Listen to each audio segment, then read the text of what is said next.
Well, let me ask you a question. What do you think about when you're hungry? Food.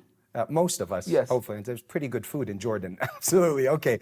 So your heart turns usually to food. Yes. And then you eat the food, and typically it fulfills your hunger. But now we understood from this that وَالَّذِي هُوَ يُطْعِمُنِي وَيَسْقِينَ وَإِذَا مَرِضْتُ فَهُوَ يَشْفِينَ.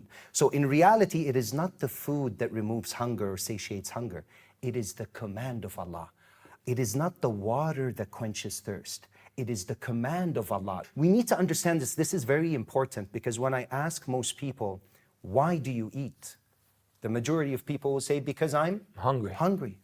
But the believer doesn't, he's command-oriented. He doesn't eat because he's hungry. Let me give you an example. There is people like this, Osama. Most of us eat because we're hungry. No, there's people that eat the other side, Very few. To follow the command of Allah. Because look at this. One of our shuyukh, he was passing by a group of people, and they had someone responsible for them that's very righteous, religious. And he was giving them advice. Ya ikhwan, oh brothers, when you eat with the intention to gain strength to pray, to worship Allah. So one of our shuyukh, who's mashallah on the next level, he passed by, he said, MashaAllah, since when does food give you strength? Oof. There's nothing wrong with eating with that intention to gain strength to worship Allah. Now eating becomes ibadah. But the issue is that your yaqeen is that food gives you strength. And he's telling them, they asked him, so why should we eat?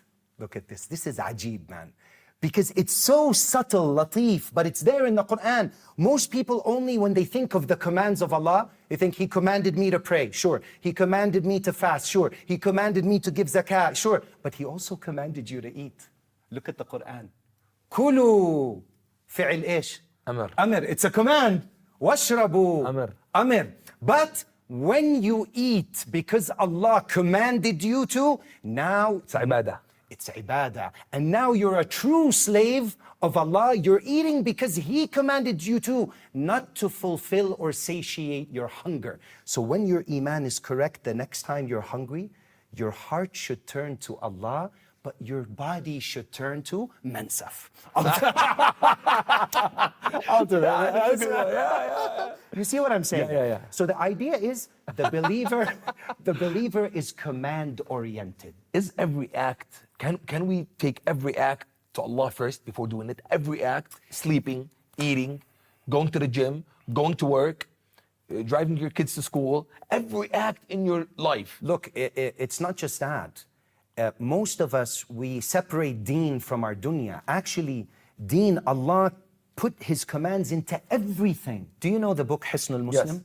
It's the fortress of a Muslim, like the protection of the Muslim. So it's packed with du'as of your day-to-day. Do you look at the mirror every day?